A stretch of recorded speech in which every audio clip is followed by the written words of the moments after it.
Assalamualaikum warahmatullahi wabarakatuh. Selamat siang, salam sejahtera bagi kita semua. Om Swastiastu, Namo Buddhaya, salam kebajikan. Berkat rahmat Allah Subhanahu wa Ta'ala, hari ini kita bisa berkumpul dalam Zoom meeting acara debat pro kontra kampanye Aldi Taher. Saya Yasmin Kamila sebagai moderator yang akan memandu acara debat kali ini. Mosi debat yang akan diperdebatkan hari ini adalah mengenai kampanye politik yang dilakukan oleh Aldi Taher. Saya akan membacakan tata tertib terlebih dahulu. Yang pertama, tidak boleh menggunakan berbagai macam bentuk kata kasar, tidak terpuji hingga yang di mana akan menyinggung berbagai macam bentuk syarat. Yang kedua, seluruh peserta diwajibkan untuk menjaga ketenangan sehingga tidak mengganggu konsentrasi anggota lainnya. Yang ketiga, peserta diizinkan berdiskusi ketika sedang tidak menjadi seorang pembicara. Sebelumnya, mari kita berkenalan terlebih dahulu dengan para anggota. Untuk para anggota tim pro dipersilakan untuk memperkenalkan dirinya masing-masing. Ya, Assalamualaikum warahmatullahi wabarakatuh. Nama saya Muhammad Rizky Ramadan dari Tim Pro. Nama saya Muhammad Res Pujangga dari tim Pro juga. Nama saya Mita Yubusnia dari tim Pro. Nama saya Irma Triastuti dari tim Pro. Ya, Assalamualaikum. Saya Muhammad Gibran dari tim Pro.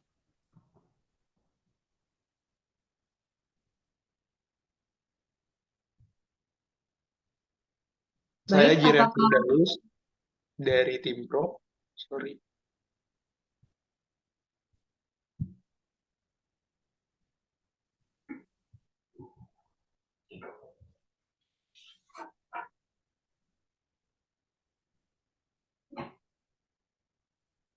apakah tim pro sudah semua atau ada anggota yang tidak hadir? Sudah lengkap semua untuk Tim Pro. Terima kasih. Selanjutnya ada tim kontra. Untuk tim kontra dipersilakan untuk memperkenalkan dirinya masing-masing. Assalamualaikum, nama saya Aldaf Anissa dari tim Kontra. Saya Aulia Valiana Gareta dari tim Kontra.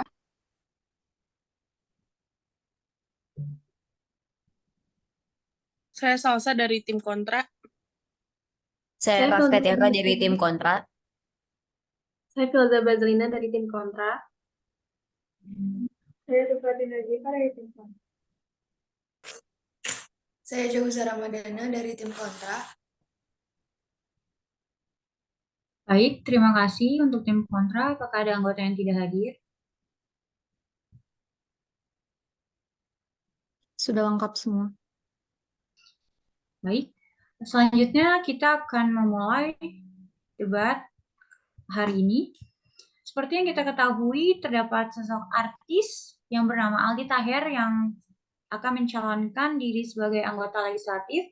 Menurut kedua tim, apakah sikap kampanye yang dilakukan oleh Aldi Taher sudah tepat? Ya, Apakah ada yang saya ingin ingin memberikan argumen? saya ingin memberikan argumen untuk saya sendiri, Aldi Taher, bergabung dengan Bacalek DPRI dan DPRD selama ini untuk konsep acaranya sendiri atau pencalonannya sendiri baru dan mungkin bisa menjadi sikap yang berubah dari apa yang selama ini ada. Mungkin itu saja dari saya. Baik, terima kasih. Apakah ada yang ingin menyanggah argumen dari saudara Rizky?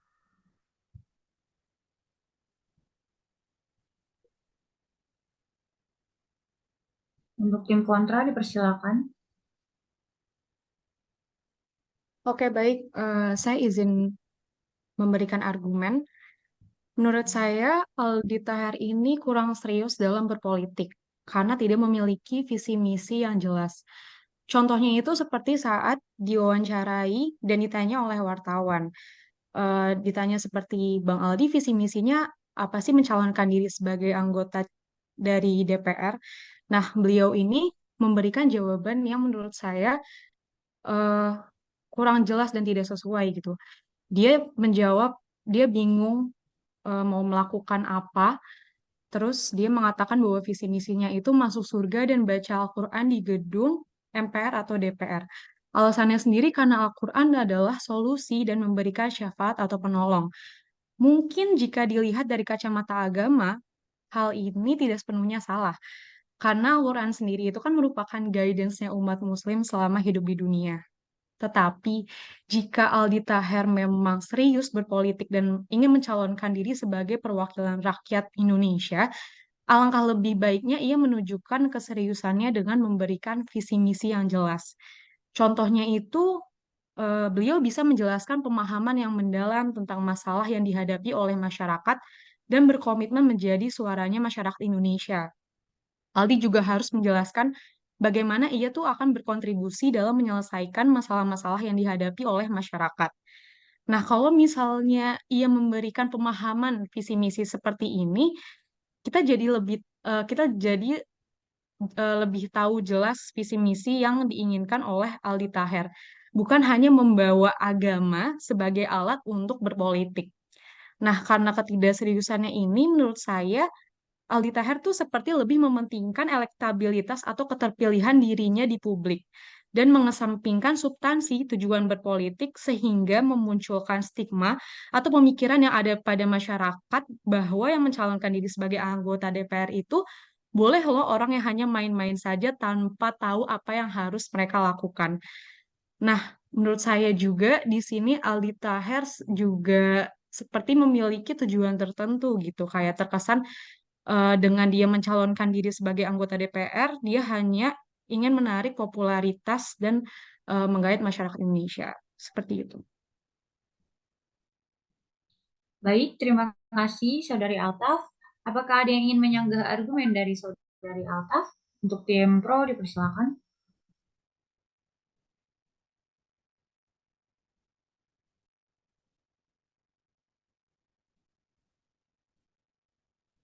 Izin menyanggah.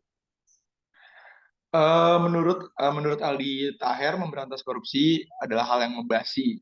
Aldi Taher kemudian menjelaskan kalau visi misi membaca Al-Quran di gedung MPR DPR itu dilakukan agar anggota lainnya juga ikut menirukan.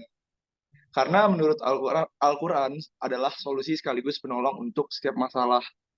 Visi misi saya baca Al-Quran di gedung MPR atau DPR, insya Allah supaya mencontohkan Mbak Puan, Pak Bamsud, semuanya. Karena apa? Baca Al-Quran adalah solusi. Baca Al-Quran adalah insya Allah syafaat penolong pamungkasnya. Sekedar informasi, Aldi Taher adalah salah satu caleg artis yang berpartisipasi dalam pemilu 2024 mendatang.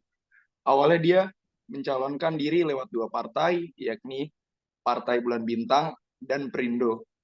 Namun akhirnya ia mantap memilih Perindo sebagai kendaraan politiknya. Itu saja.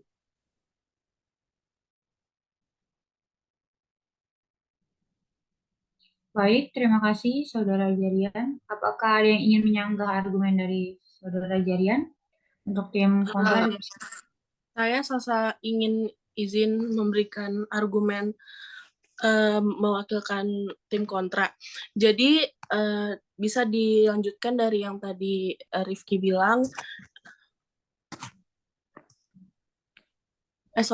Bisa yang tadi pembicaraan terakhir bilang bahwa dia akhirnya memilih Perindo.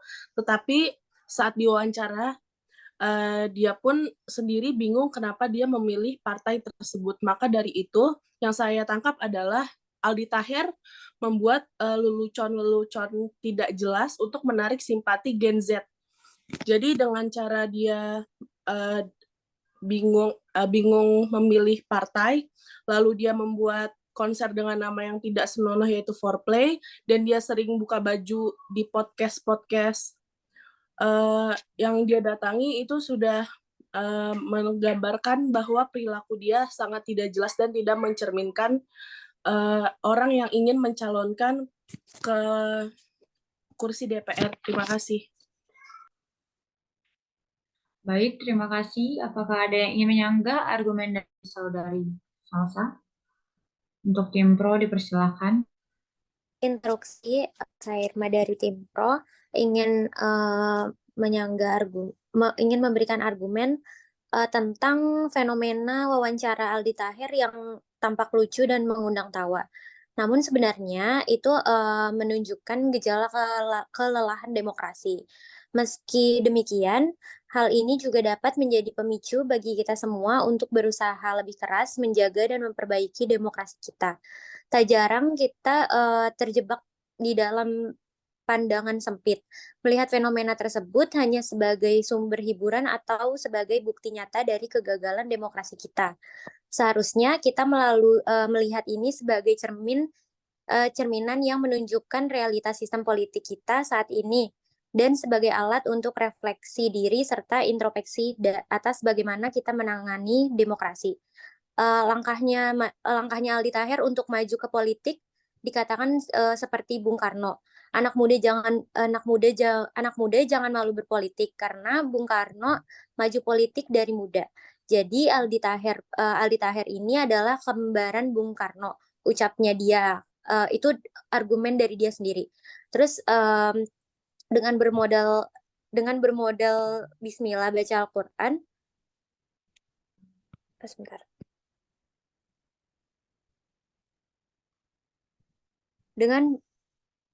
Dengan bermodal membaca Al-Quran, solusi sekaligus penolong untuk setiap masalah, visi misi saya baca Al-Quran di gedung MPR, insya Allah supaya mencontoh Mbak Puan. Sekaligus informasi, Aldi Taher adalah salah satu caleg artis yang berpartisipasi dalam pemilu 2024 mendatang. Mungkin sekian dari saya.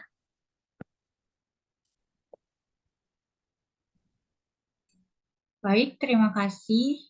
Apakah ada yang ingin menyanggah argumen dari Saudari Imam? Untuk tim kontra dipersilakan.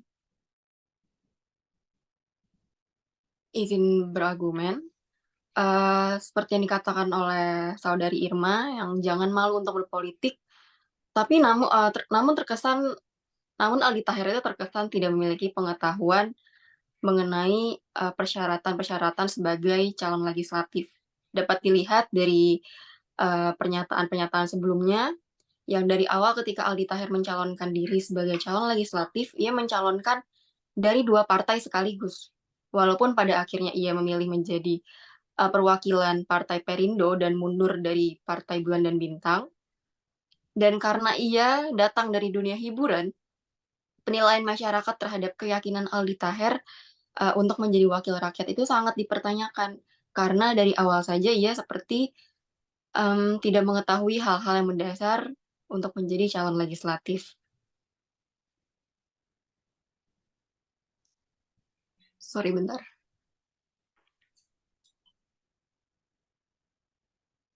Dan didukung dengan latar belakang pendidikannya yang sama sekali tidak ada hubungannya dengan politik, sehingga ia tidak memiliki background yang sangat kuat untuk mengemban tugas sebagai anggota legislatif.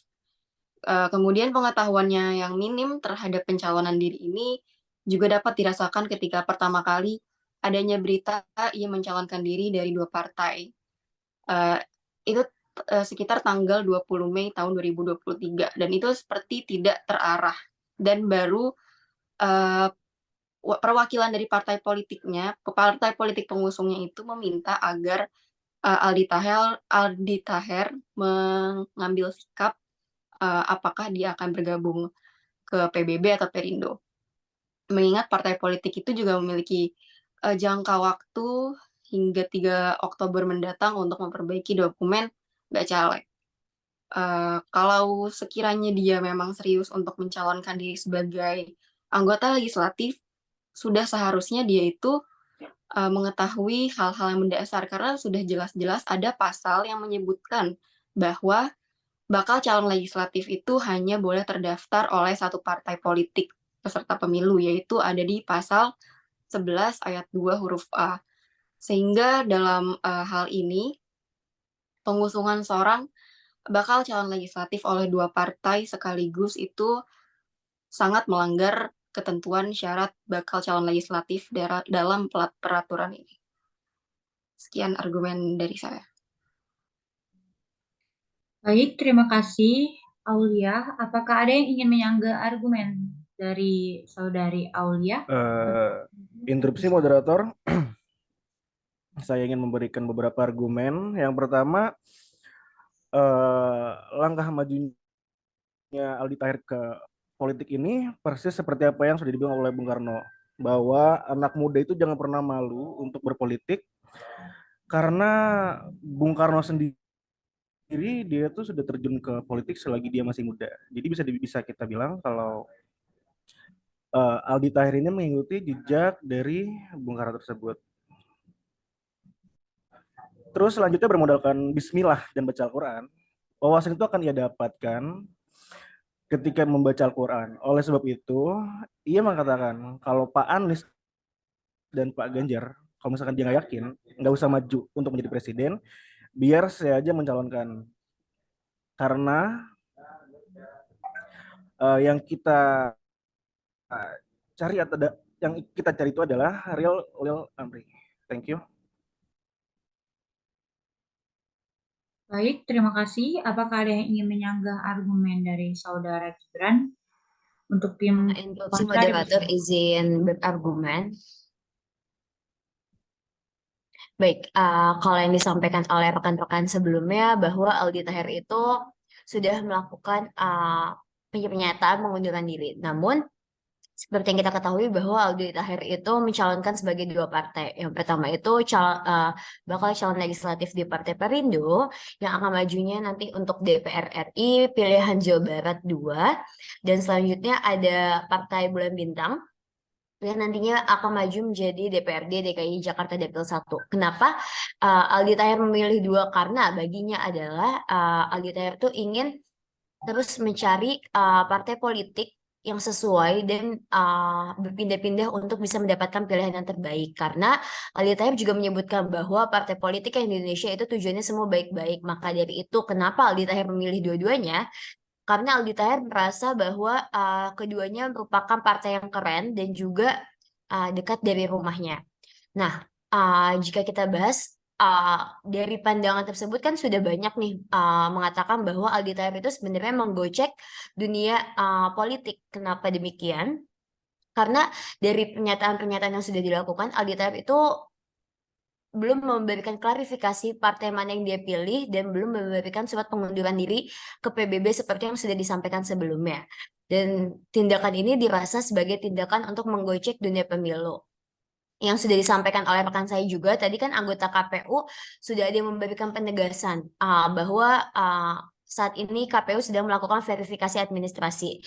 Selain itu, dengan mendaftarkan diri sebagai dua partai yang sangat bertentangan bagi peraturan yang ada ketua ataupun komisaris dari KPU mengatakan bahwa Aldi Taher itu harus bisa memilih salah satunya, atau Aldi Taher harus bisa tahu apakah ia ingin menjadi anggota DPRD atau DPRI. Dari tindakan ini, Aldi Taher terus meminta publik untuk menunggu hasil penetapan dari KPU, dan Aldi Taher tidak mengetahui aturannya. Kan kalau dari sini bisa kita simpulkan bahwa sebenarnya Aldi Taher itu belum mengetahui secara lengkap tentang peraturan-peraturan yang ada, dan sikap dari tindakan Aldi Taher pun menunjukkan bahwa Aldi Taher itu memiliki etika yang kurang baik dan juga tidak jelas. Padahal kalau kita lihat dari sisi lain, Aldi Taher merupakan tokoh publik yang sangat dinilai oleh media gitu kan. Nah, bagaimana tanggapan Tim Pro terhadap pernyataan tersebut? Terima kasih. Baik, terima kasih Rafika. Apakah ada yang ingin menyanggah argumen dari Saudari Rafika untuk Tim Pro? Dipersilakan. Baik, seperti yang diketahui Aldi Taher itu terdaftar sebagai bakal calon anggota legislatif atau bacaleng, bukan hanya sekedar menjadi bacaleng di satu partai, melainkan dua partai, yakni Partai Bulan Bintang atau PBB dan Partai Persatuan Indonesia atau Perindo. Pada hari keesokannya dikabarkan bahwa Aldi Taher mundur sebagai bacaleng DPRD mewakili PBB dan melanjutkan sebagai bacaleng DPR RI. Aldi Taher mendaftarkan sebagai bacaleng DPRD DKI di PBB dan di saat bersamaan terdaftar sebagai bacaleng DPRD RI Perindo. Kemudian pada saat adanya wawancara oleh salah satu stasiun TV, Aldi Taher diberi sebuah pertanyaan mengenai afiliasi dua partai. Aldi Taher merespon dengan mengatakan qadarullah atau kehendak Tuhan. Sekian. Baik, terima kasih Mita. Apakah ada yang ingin menyanggah argumen dari saudari Mita? Untuk tim kontra dipersilahkan. Moderator, izin menyanggah. Menurut kami, Aldi Taher hanya merupakan fenomena dari kelelahan demokrasi. Hal ini terjadi karena sistem politik kita yang semakin meninggalkan visi-misi ideal demokrasi.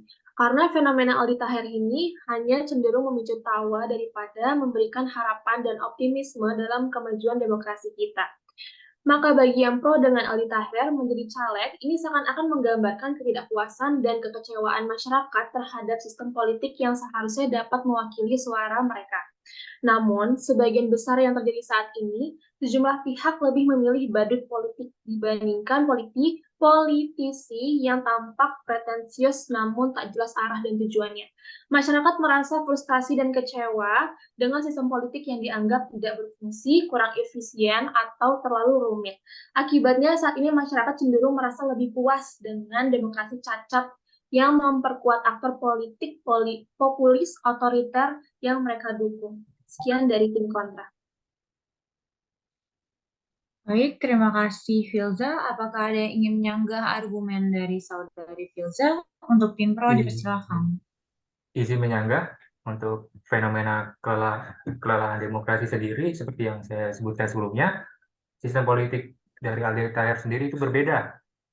Bisa kita telah lebih dalam, kelelahan demokrasi juga bisa menjadi pemicu bagi pemerintah dan masyarakat untuk mengambil langkah-langkah konkret dalam memperbaiki sistem politik.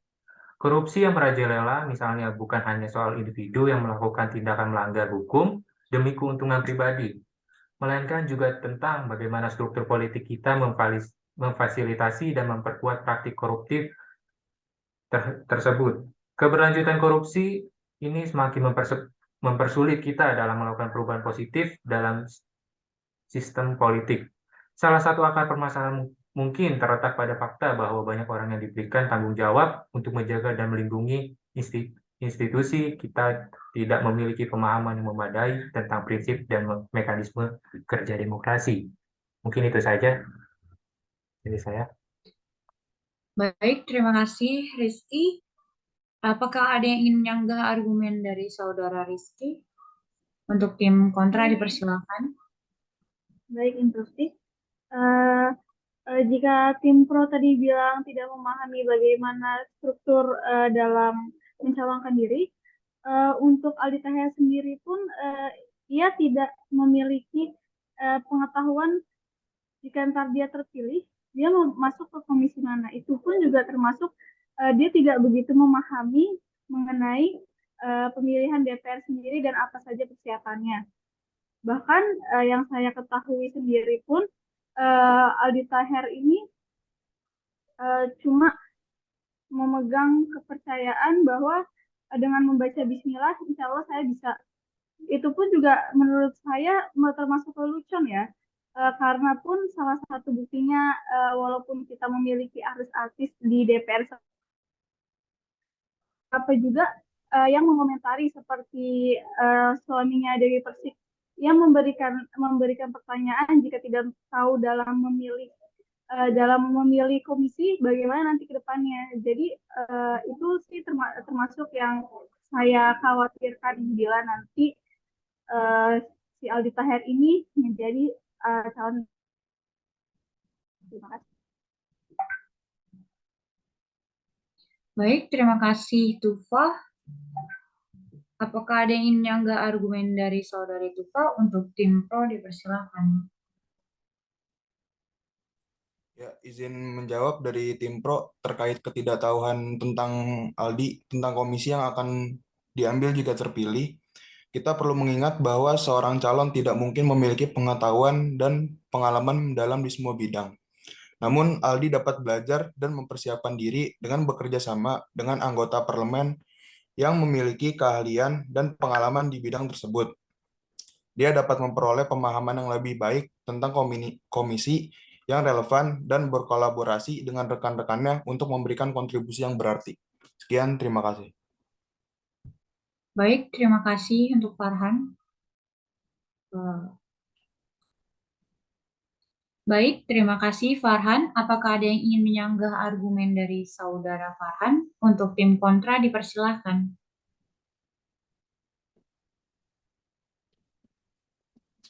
Saya Jauza dari tim kontra, izin memberikan argumen. Selain kurangnya informasi dari beliau, dari Aldi Taher, kurangnya komitmen terhadap pelayanan publik juga terdapat di Aldi Taher ini. Aldi Taher dianggap kurang berkomitmen untuk melayani kepentingan publik dan lebih fokus pada kepentingan pribadi atau kelompok tertentu. Maka kontra dapat muncul dari mereka-mereka atau dari para netizen yang menginginkan pemimpin yang berkomitmen. Dapat diketahui bahwa Aldi Taher ini sendiri mengatakan bahwa dia ingin menjadi DPR bukan untuk rakyat, tapi untuk anak istri. Dan dia juga menjual para atribut partai seharga 250.000 sampai 350.000. Sedangkan partai-partai lain membagikan atribut partai secara gratis. Baik, terima kasih.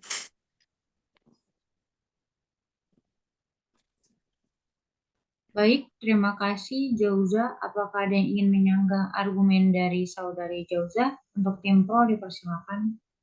Instruksi moderator, izin memberikan argumen yang kurangnya komitmen terhadap pelayanan publik dari Aldi Taher. Seperti yang saya tahu, dia pernah mengungkapkan di salah satu podcast kalau dia kepilih jadi caleg DPR, jangan tanya visi misinya ke dia. Dia akan bertanya ke masyarakatnya mau kayak gimana Aldi Tahernya. Kalau rakyat menjawab dia mau jadi seperti apa, insya Allah akan dikabuli maunya rakyat. Oke, terima kasih.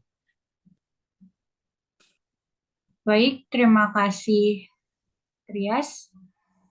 Apakah sudah cukup dari tim kontra atau ada argumen selanjutnya? Sudah cukup, moderator. Baik, terima kasih. Saya akan membacakan mengenai hasil dari debat ini. Jika dilihat dari perdebatan antara tim pro dan juga kontra, kita dapat menyimpulkan bahwa belum terdapat kesiapan yang matang untuk Aldi Taher dalam melakukan kampanye pencalonan ini. Seperti yang kita lihat, visi misi dari beliau pun belum jelas, bahkan persyaratan untuk mendaftar sebagai calon legislatif masih belum beliau pahami, hingga mungkin beliau sendiri memang sempat bilang bahwa beliau tidak ada niatan untuk dipilih karena beliau mengaku tidak memiliki program kerja. Namun balik lagi, untuk menjadi seorang anggota, seperti kita ketahui tidak sebercanda yang beliau pikirkan, karena beliau juga harus membawa nama baik partai dan juga nama pemerintahan. Maka dari itu, pandangan yang bisa kita simpulkan bahwa Aldi Taher masih kurang menguasai dan bisa dibilang kurang beramanah dan tidak bertanggung jawab. Cukup sekian dari debat hari ini dari tim pro dan juga kontra. Kurang lebihnya mohon maaf. Wassalamualaikum warahmatullahi wabarakatuh. Waalaikumsalam. Waalaikumsalam warahmatullahi wabarakatuh.